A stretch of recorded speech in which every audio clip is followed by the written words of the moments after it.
Hello and welcome to my channel. My name is Lynn and today I am crafting with the Spellbinders Kaleidoscope Arch Collection. I have the Kaleidoscope window stencil here and this is really lovely. And I know it says Kaleidoscope, but it almost kind of reminds me of a peacock feather. So a little later on, that's really going to inform my color choices later. But I'm starting off by spraying the back of this stencil with some pixie spray. Pixie spray is really lovely for stenciling where you want to really make sure that nothing, whatever you're stenciling through the stencil, that it doesn't get underneath. And I've got some watercolor paper here, and I'm actually going to do a technique that's rather water intensive, and I definitely don't want that seeping underneath the stencil.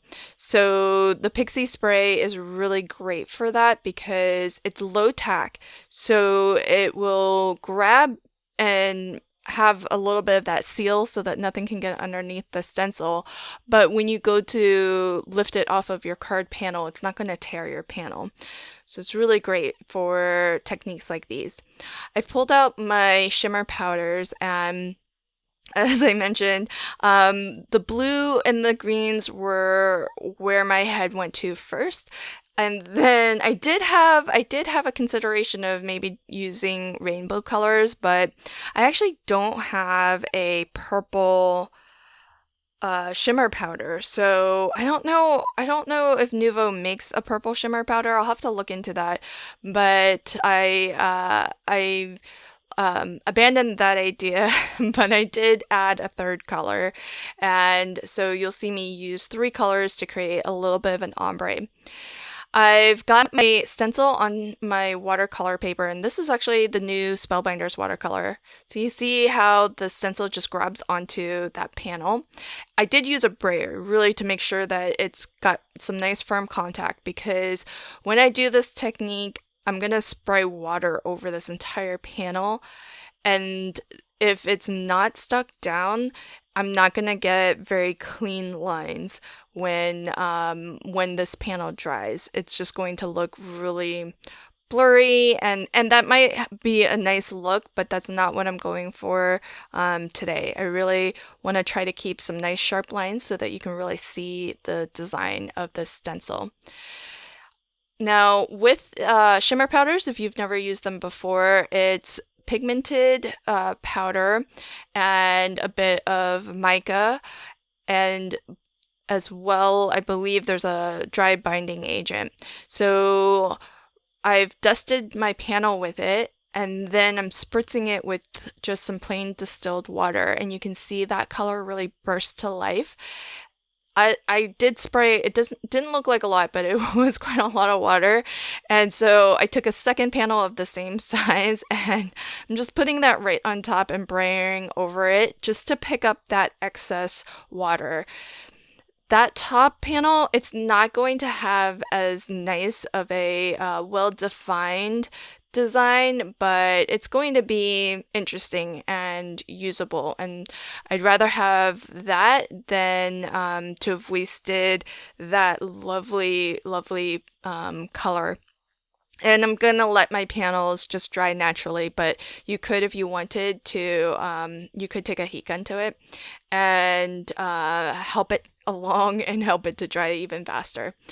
These little panels I did spray in advance, and I used the exact same shimmer powders, but what I did was with these, I used even more water.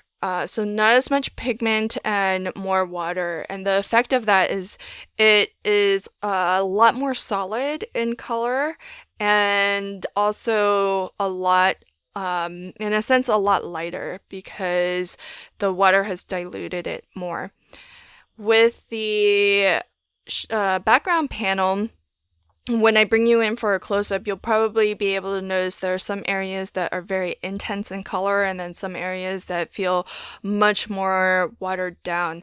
And that's basically the effect of, larger little clumps of powder that just haven't had as much water applied to it. So that's one of the really nice things about the shimmer powders. You can really control the look of what you're getting by how much water you use.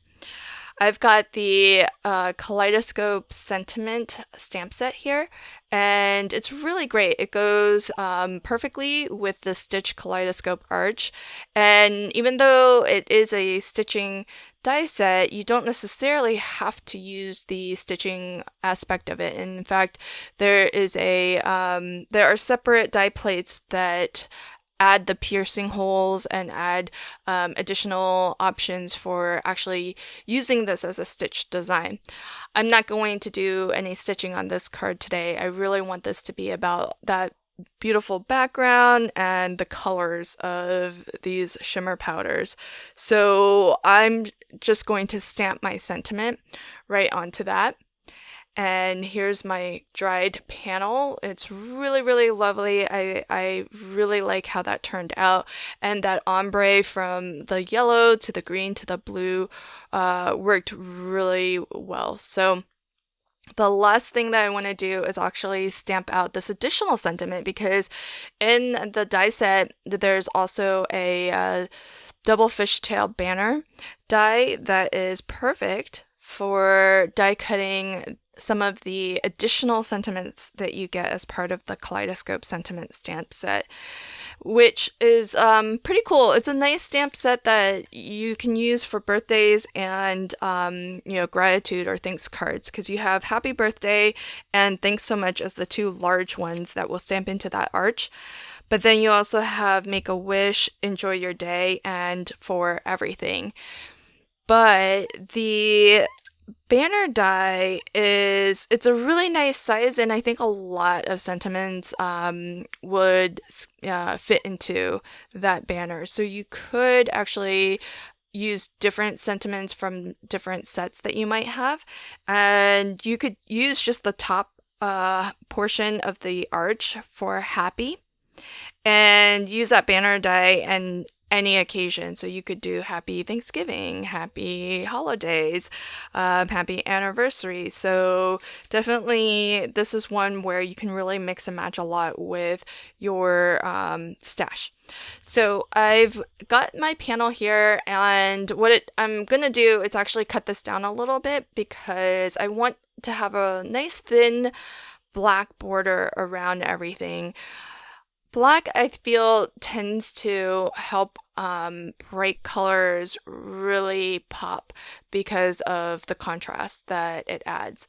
So I'm gonna get a layer of black down, and then I'm going to attach my watercolored stenciled panel right on top. And the colors of the arches that I stamped my sentiment onto, as I mentioned, I used the exact same shimmer powders that I used to create my background. So those are going to match perfectly with that ombre of the background.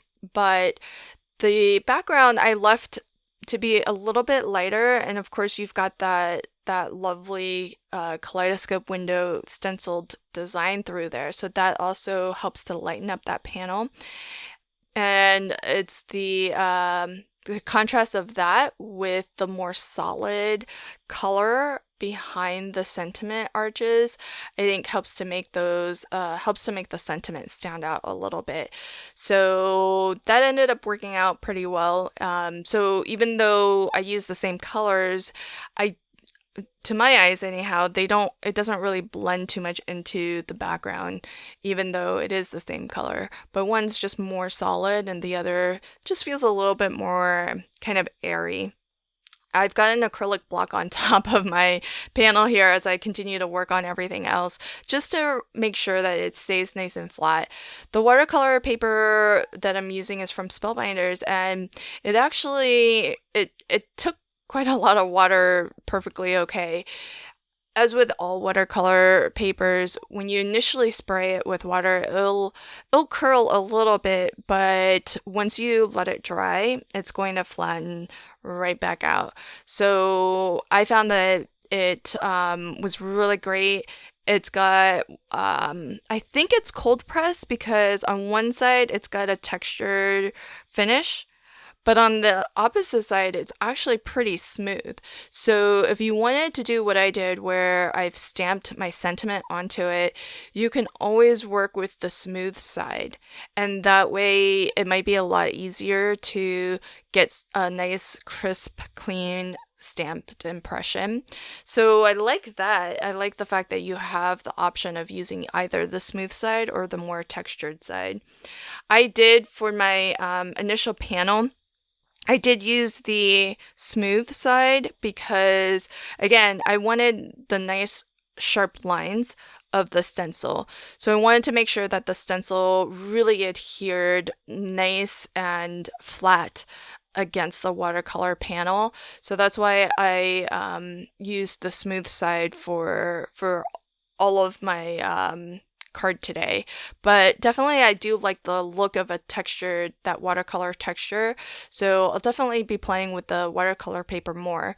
But here's a close-up look, and you can see how some of the areas of the background are more pigmented than others, and that's just, some of those larger clumps of powder that didn't have as much water to dilute them.